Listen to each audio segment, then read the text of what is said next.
Good morning, my dear students. Today's topic of discussion is heart failure.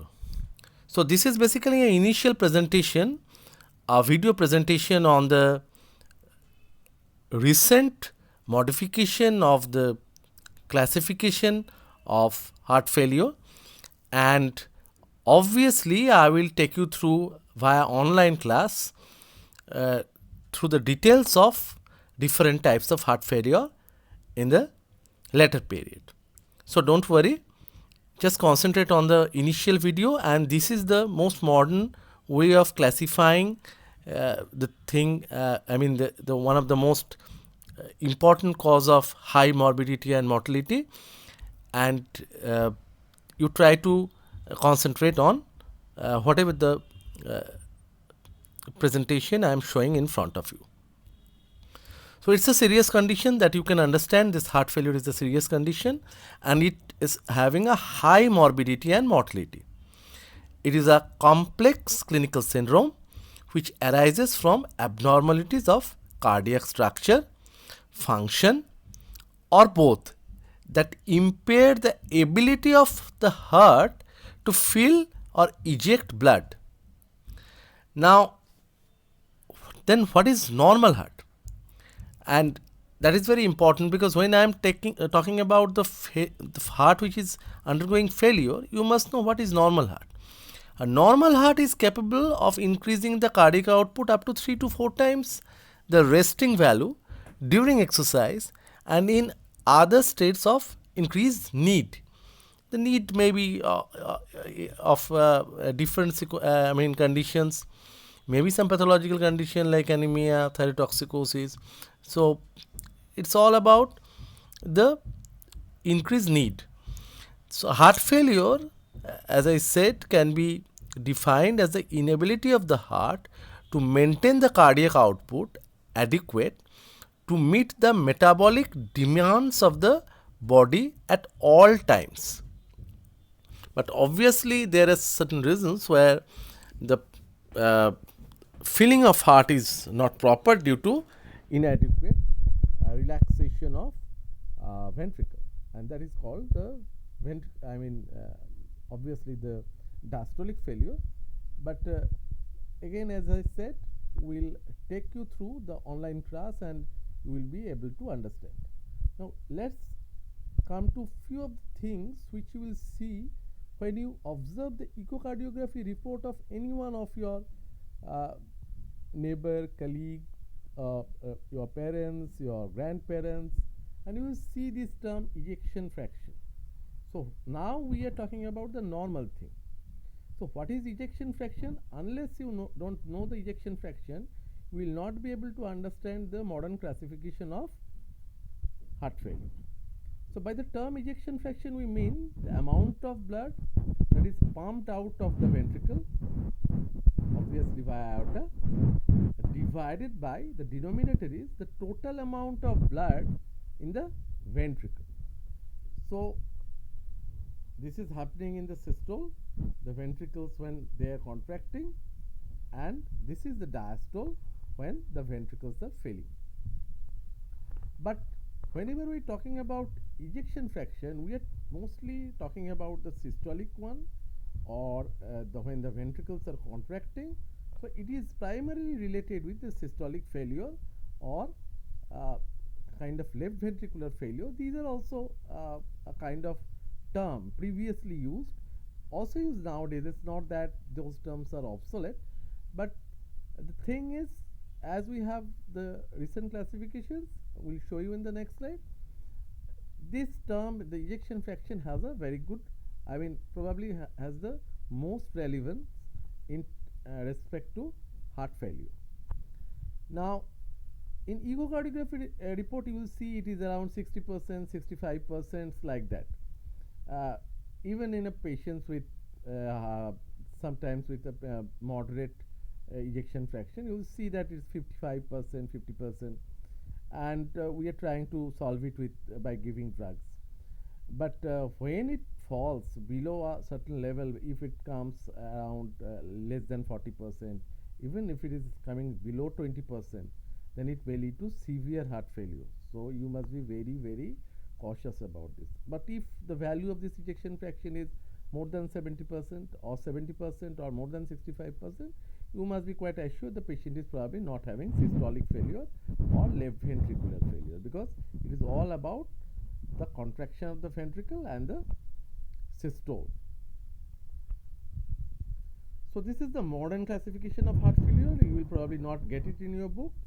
So the terms are the heart failure with preserved ejection fraction. Now this is a peculiar term. The ejection fraction is normal, but still the patient is having heart failure. As I said, it is happening in diastolic dysfunction, when in the previous slide probably the relaxation is not proper, and hence the heart is not getting adequate blood from the atrium. So that is the reason behind the preserved ejection fraction, and actually no drug is effective in this case, because it's not going to increase. If you increase contractility of the heart, it's not going to increase your ejection fraction, because your ejection fraction is normal. It is 60% to 65% or 70%.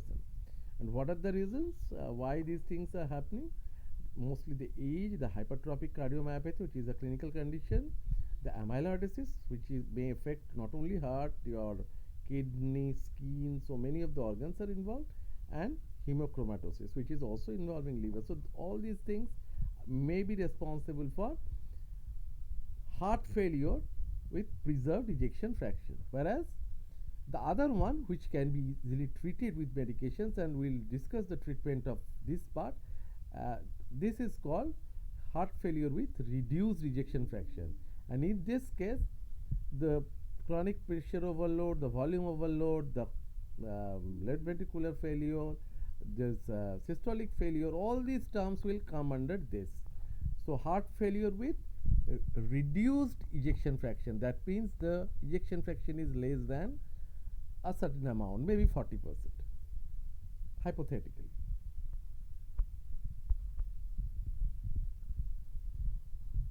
So this is a kind of curve where the ejection fraction, you see, is gradually decreasing from 60% to 20%, and you just see the index events. The compensatory mechanism is being, how it's being generated, and how the whole thing is decreasing. If you consider it in terms of years along x-axis, you see the asymptomatic patients from the very beginning, that is from the 60% onwards, is becoming gradually the symptomatic patient. So the 20% one is becoming having a huge problem of heart failure.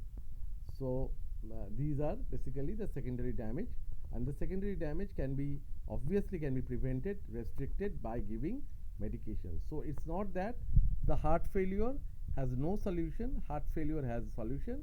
Heart failure has the medications, and it should be given in the optimum dose at the appropriate time, and if required, the combination should be prescribed. So this is the pathophysiology which is happening in case of heart failure. So this is heart failure which is happening. It leads to decrease in cardiac output. It is followed by the sympathetic nervous system activation, which is the very obvious thing, and it will lead to vasoconstriction. And then from here onwards, once the vasoconstriction occurs, it will lead to elevated cardiac filling pressure. This is a physiological response towards heart failure, and if the cardiac output is decreased, it will lead to increased secretion of renin from the juxtaglomerular cell, and the beta 1 receptors are stimulated, followed by the stimulations of, the synthesis of angiotensin 1, and then angiotensin converting enzyme 2, which is catalyzing the process. We are getting most potent vasoconstrictor angiotensin 2 from angiotensin 1.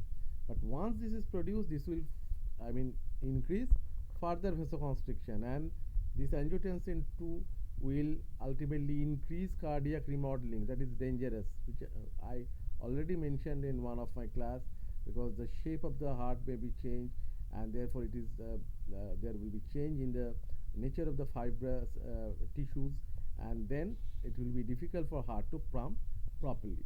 This angiotensin 2 will ultimately lead to increased aldosterone secretion, and as you all know, the aldosterone will retain sodium and water and excrete potassium from your body, and therefore again it will lead to elevation of the cardiac filling pressure. So all these things are the physiological thing, but these are not good for the patients. So you have to stop all these things somewhere or the other. Either you have to stop the aldosterone 1, or you have to stop the conversion of angiotensin 1 to angiotensin 2, or you may have to stop the renin secretion, you may have to increase the cardiac output, you may have to give stop the sympathetic nervous system activation, you may have to prescribe the drug which will prevent the cardiac remodeling, uh, you may have to stop the sodium and water retention. So if you block these different steps, then either by a single drug or in combination, depending on the situation of the patient, obviously with in a case of reduced ejection fraction heart failure, you may be successful in controlling the problem, and the quality of life as well as the morbidity and mortality of the patient will be improved a lot. So in the next slide, I'll show you the drugs which were blocking each steps.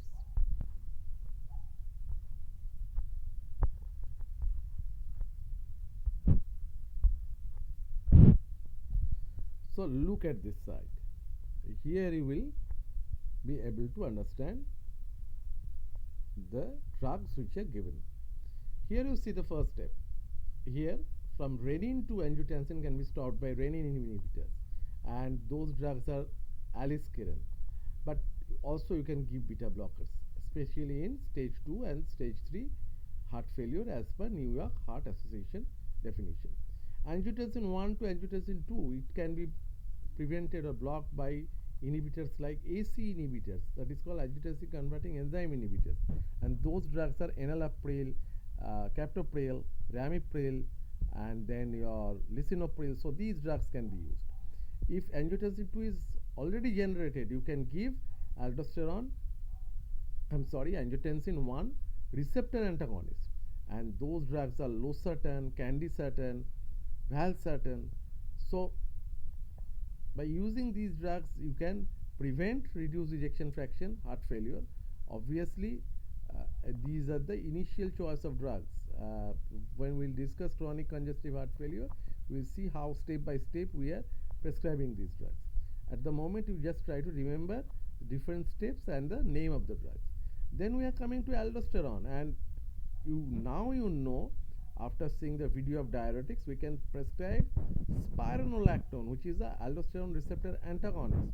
It's basically a diuretic, but it is blocking the aldosterone. Not only that, spironolactone has a very good role on cardiac remodeling. So it prevents cardiac remodeling, and by both the mechanisms, it's going to be very useful in heart failure. So there are 3 drugs which are having role in cardiac remodeling, or which are stopping cardiac remodeling. One is spironolactone, the second one is AC inhibitor, and obviously the angiotensin receptor blocker. I am considering those the same entity, and obviously a little bit of the beta blocker. They are also having, it's not shown here, but they are also showing some kind of activity on cardiac remodeling. Now, how you can excrete sodium and water from your body, and how you can dilate the veins, vasodilatory action that can be done by diuretics, which is releasing prostaglandins and excreting sodium and water from the body. So diuretics are also very useful.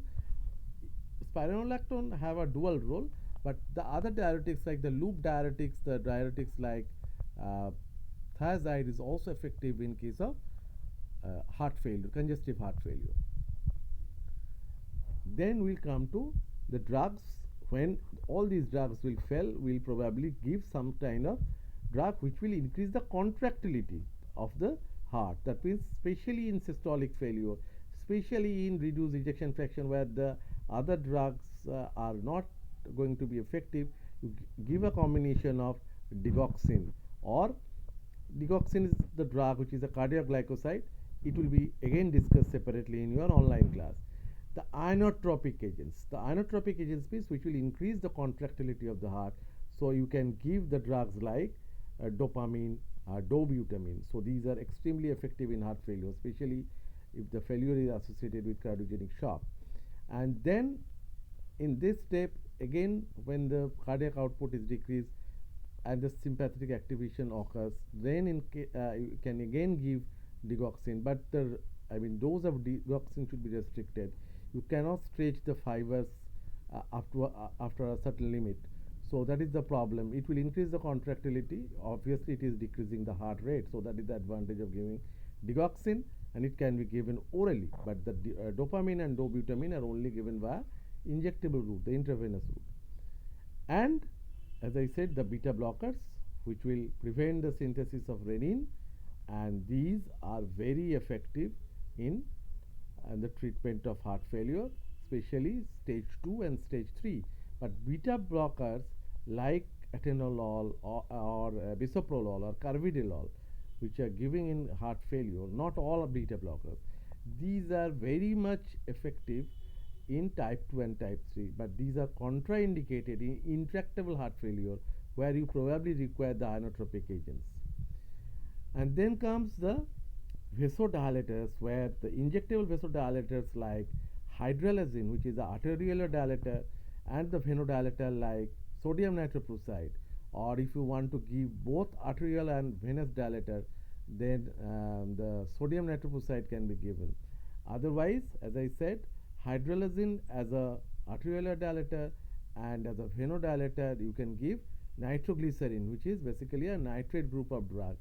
So the combination of those will give you a relief from heart failure by reducing preload and the arterial dilator means they are acting on the afterload.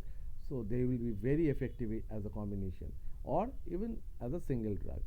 So either you can give hydralazine and nitroglycerin, that means the nitrates combination, or obviously in the injectable form, or as a single drug you can give sodium nitroprusside, which is having the property of both the arteriolar and venodilator effect. So the stages of heart failure and the way you will approach different stages of heart failure, congestive heart failure, will be shown in the next slide, which is a very funny slide, and you'll see. And this is the donkey. The donkey is basically reflecting the heart, and this is the workload you are giving on the heart. So you can see the tired donkey. The heart is failing, and it's not possible for that donkey to move further. So let's see what we did. We reduced certain things.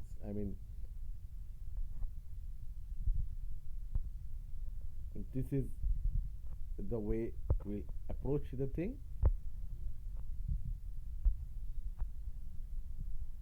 First, you reduce the load if it is possible. The drugs, as I have mentioned, the drugs are those the vasodilators initially, especially the ACE inhibitors. Then you can give a beta blocker a little bit, diuretics. These are initially given, followed by you restrict the limit of the contractility of the heart, so that obviously all these problems can be solved in case of only reduced ejection fraction. So in case of preserved ejection fraction, none of the drugs are going to be effective for you. And then comes the next slide, where you will give a carrot, and the problem is basically you are probably giving some drugs like inotropic agents. You are starting giving some contractile effect on the heart, but the problem of donkey is still persisting. It's still running, and that is the end when you will be able to successfully manage the condition. So initially you will give the diuretics and ACE inhibitors.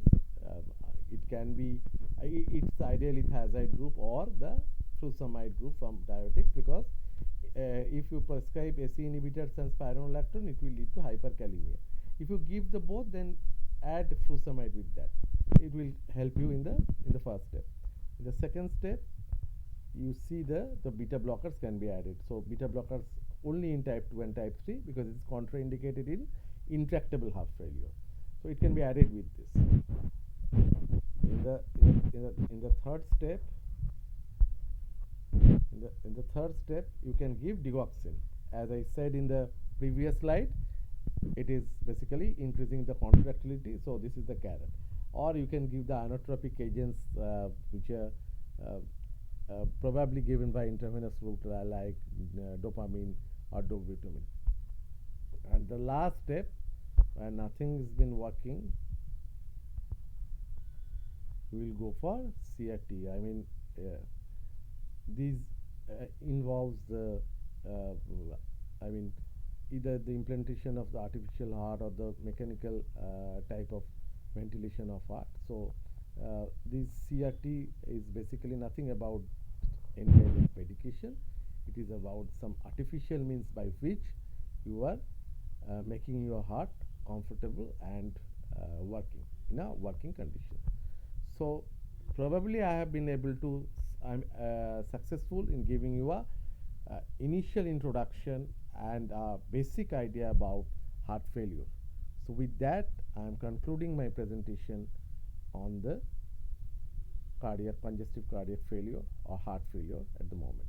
Thank you so much for your patient hearing.